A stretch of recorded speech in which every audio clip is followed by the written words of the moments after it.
E teremos a palestra, é uma palestra gravada do nosso keynote speaker, que mandou diretamente dos Estados Unidos, Taddeo. Ele é CISO e presidente da Appgate Federal Division. E o tema é Implementando Zero Trust, Progressos e Lições Aprendidas. Pode tocar. Greetings. My name is Taddeo, Chief Information Security Officer and President of Appgate Federal. In this role, I oversee Appgate's federal government business, working closely with sales and technical leadership to define and deliver zero trust solutions to meet the needs of the company's public sector customers. I also serve as Appgate's Chief Information Security Officer, directing global security operations, crisis management, and business continuity processes. My background is in federal law enforcement, where I served as a special agent of the Federal Bureau of Investigation with cyber program responsibilities. My last assignment was to lead the Cyber and Special Operations Division of the New York Field Office, the largest cyber investigative unit within the FBI. It's my pleasure and an honor to be part of the Security Leaders Conference and to present the results of our survey on implementing zero trust, the progress and lessons learned. I want to start by first defining what we mean by zero trust. For the purposes of this presentation, zero trust is a set of security principles which, taken together, represent a shift away from a perimeter-based security strategy to a more modern approach to security which enforces least privilege for networks and applications. The survey and the report I am presenting today are designed to assist agencies with shared challenges. These include establishing a strategy and governance framework, identifying the right technologies to implement, addressing legacy infrastructure, and demonstrating the value of zero trust to agency stakeholders. Let's get started by covering the research objectives and methodologies we use to conduct the survey. From February 2nd to the 23rd of 2022, 300 federal government respondents who are influential in the IT decision-making process in their agency participated in a blind online survey that averaged about 10 minutes in length. Both GDIT and Appgate contracted Market Connections to implement a study to provide insights around cybersecurity and zero trust, highlighting ongoing challenges, issues, and concerns across the federal market. All respondents were required to be currently working for the federal government, and quotas were set for agency type. Quotas were also set for job function and role. All were screened to be involved in their organization's selection of firms that provided IT security services and solutions, and the management of those firms once the firms had been hired. Before I cover more detail in the survey, I'll start with some key takeaways. The first is that zero trust improves the user experience and security. Respondents believe the top benefit of a zero trust approach is that the right users have the right access to the right resources at the right time, followed by reducing the risk of a data breach. Optimal maturity is still a little ways off. Most said that they are either currently at a traditional or advanced maturity level for each of the 5 pillars defined by CISO. Few have reached the optimal level at this time.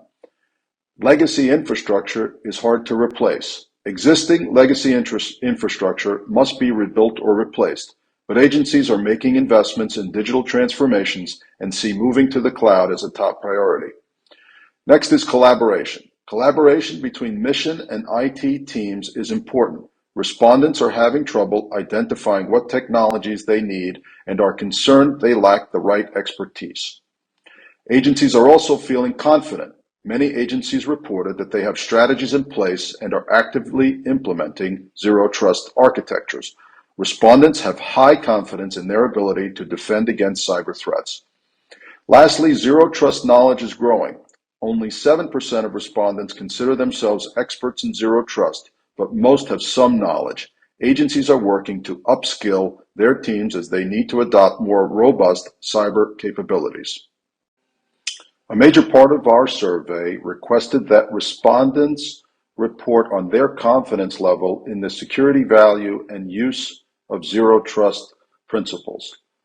92% of agencies are somewhat or very confident in their agency's security capabilities, and 52% have a formal strategy in place or are actively implementing the approach. Currently, most agencies are following more traditional security approaches. This approach is very different from zero trust. As I mentioned earlier, legacy approaches involve a perimeter-based strategy where all resources behind the perimeter are considered trusted, or at least have some level of implicit trust. As you may recall, zero trust requires that all requests for access be authenticated and authorized before a connection is made.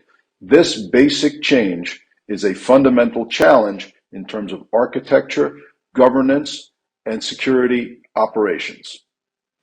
Our research identified that the top benefits of using a zero trust approach are that the right users have the right access to the right resources at the right time, followed by a reduced risk of data breach. Surprisingly, only 1/4 said offering granular data protection at rest and in transit is a top benefit.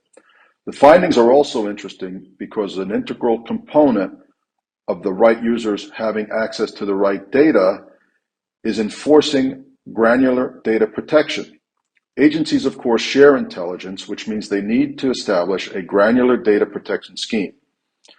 Less than half of respondents said zero trust reduces the cyber attack surface. The difference between defense and civilian agencies is a stark contrast. The fact that this isn't a top benefit is notable because zero trust creates micro perimeters that make the attack surface infinitely easier to defend and protect because it's easier to secure each individual transaction. More importantly, zero trust limits the impact any single breach can have. Unlike the perimeter security model, in zero trust, one data breach does not give adversaries the keys to the whole kingdom. Let's turn now to our respondents' views on the challenges to implementing zero trust. More than half state the biggest challenge to implementing zero trust is that existing legacy infrastructures must be rebuilt or replaced. Moving to zero trust means starting from the ground up, including replacing or rebuilding legacy infrastructure and mission systems built on implicit trust. This requires a significant investment on the part of agencies. Legacy systems across the government rely on this model, which has, in many cases, proven unreliable and allowed malicious actors to gain access to systems and move around without granular controls offered by zero trust.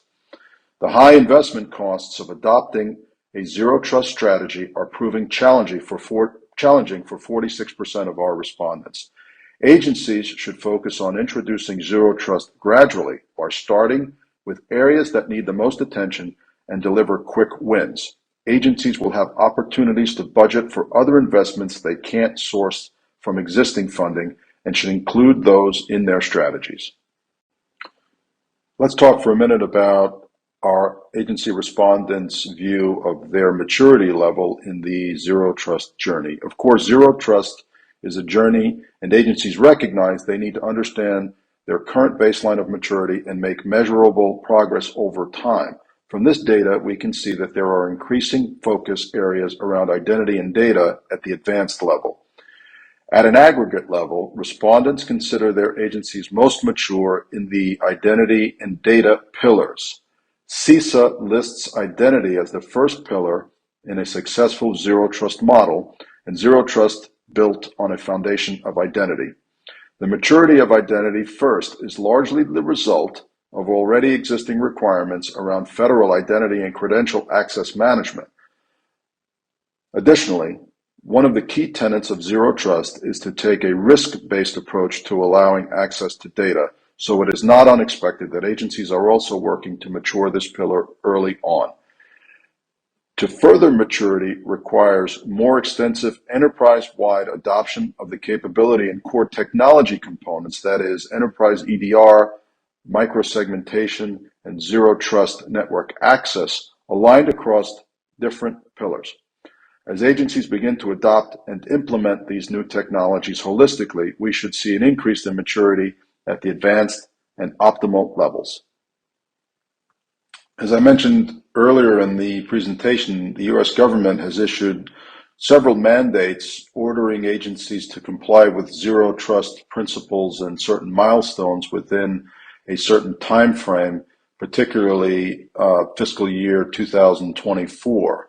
In response to questions about their ability to meet these timetables, 63% of respondents state that their agencies will meet requirements either early or on time. 31% of respondents say their agencies will miss the deadline for some or most of the requirements. As we know, zero trust is a multi-year journey for agencies, and they are moving down the path to maturity. Respondents have said that they are facing a number of challenges, including a lack of expertise, trouble identifying the right technologies, and high costs. For agencies that will meet the deadline, this is good news. The legacy security approaches that agencies have relied on for years aren't going to be enough in the future, and they have, of course, led to past breaches. Agencies that are struggling should focus on introducing zero trust gradually by starting with areas that need the most attention and deliver quick wins. Agencies will have opportunities to budget for other investments that they can't source from existing funding and should include those in their strategies. We asked our respondents to assess their ability to meet specific zero trust capabilities, the first being visibility and analytics. Of course, analytics platforms consolidate data from multiple sources to provide visibility into an agency's environment. This visibility helps develop insight, contextual understanding, and other features that enable threat detection. These ultimately contribute to an efficient response to those threats. 6 in 10 agencies believe they will be able to continuously run device posture assessments, that is, using endpoint detection and response tools by the end of fiscal year 2024. However, a core component of zero trust, such as analytics, are key to enabling security orchestration, automation, and response capabilities. The use of endpoint detection tools will allow increased visibility and analytics and enable the increased visibility into these threats, but they're not the end of the analytics journey. We next asked our respondents to assess their ability to achieve automation and orchestration capabilities by 2024. Over half believe they will be able to adapt to ongoing environmental changes for security and performance optimization by the end of 2024. Interestingly, more line of business managers than IT respondents feel their agency will be able to automatically enforce strict access controls for high-value data. As we know, digital enterprises move quickly, and the threat environment continues to evolve, making it impossible for manual security processes to keep pace. Embracing automation and orchestration to help with the processes and automate tasks performed by security teams will save time and improve productivity. Many agencies have realized that they need to automate to achieve a higher level of zero trust maturity to secure their user, their devices, their network, and their application workloads. As technology increases, data increases, and threats increase, the adversary's ability to scale their attack strategies. It is paramount for the implementation of a zero trust strategy for agencies to achieve the ability to automate and orchestrate across their enterprise.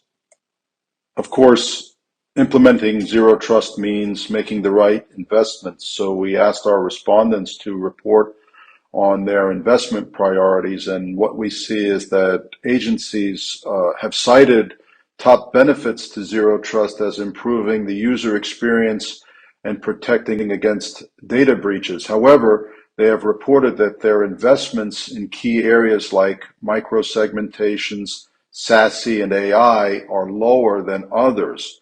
These are key technologies in reducing the attack surface and facilitating granular data protection. So lacking the right expertise is also a key challenge agencies indicated, and that also can present a challenge for agencies determining their investment priorities that will best enable their mission. The data is aligned with other findings in that when an agency lacks the experts to implement the technology. It makes it harder to make investments in that technology. And so we see some of the easier implementations like identity being implemented first. Some of the more complex capabilities like analytics and orchestration, which of course require different expertise, are slower in their progress in the zero trust matrix.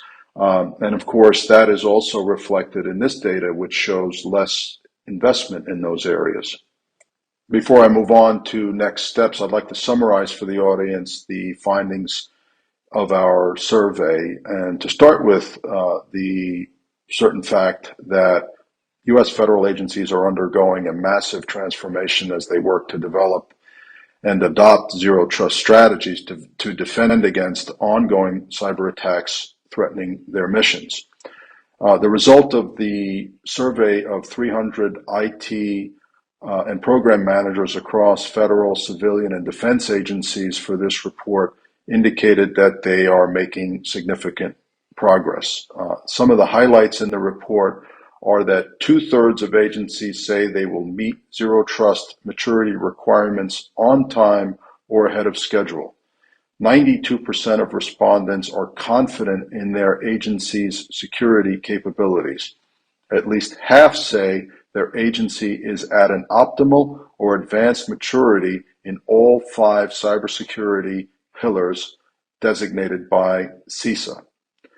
Until recently, zero trust was an obscurity for many in government, but expertise is growing, and more than 1/3 say they are experts or are knowledgeable about zero trust. We find from the survey that federal IT and program managers recognize that implementing zero trust is a strategic approach that advances capabilities to prioritize cyber risks. I'd like to wrap up the presentation by talking about next steps, and we have several on the slide that I'll go through in some detail.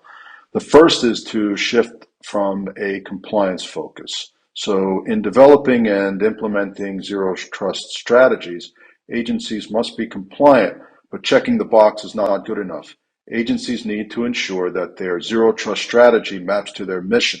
This means investing in technologies that will prepare them for emerging cyber threats which might not have been considered or under current standards without creating new obstacles for mission owners.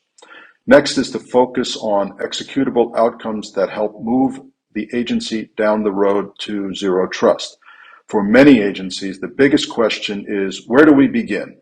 Agencies need to understand where their organization fits within the cybersecurity threat landscape. The critical first step is to identify an agency's digital assets and how they relate to the agency's mission. Not every asset has equal impact. Agencies need to ask, how does compromising this asset affect my mission outcomes? This will help prioritize the type of security controls an agency will need to apply to each asset. Next is understanding the guidance and how it applies to the agency mission. Mere compliance is not enough, which is why an IT-centric or compliance-driven approach is not likely to meet the mission need. Agencies must have their IT departments partner with their mission owners to understand the impacts of data and services on each mission and ask, how can I make the mission most effective and efficient through the lens of zero trust maturity? Agencies need to start with where they are. It's better to build a zero trust system from the ground up, but that isn't always possible. Determine, based on the mission, which projects optimize the limited investment dollars, provide the greatest progress, and protect the mission outcomes. It is possible to work with technologies and existing investments, finding a way to improve security while keeping traditional implicit trust models when that's the only option. Starting with a pilot and moving legacy systems into the new environment one at a time is a solution when budgets are tight. After assessing the above steps, prioritize your investments and technologies. Focus on transitioning from a cost-based accounting project model to a value-driven approach and delivering value early through quick win projects, such as focusing on a high-value system or implementing a zero technology gap. you can source within current agency funding. After demonstrating value, align future IT investments to the mission outcomes they deliver. And also, ask for help. Government agencies like CISA and DISA are there to support agencies on their zero trust journey. In addition, it's important for agencies to partner closely with third parties and address these cyber challenges and implement successful zero trust strategies. I want to thank the audience for the time made available today. I'm open, of course, for questions and answers, and I look forward to engaging with you on these important topics.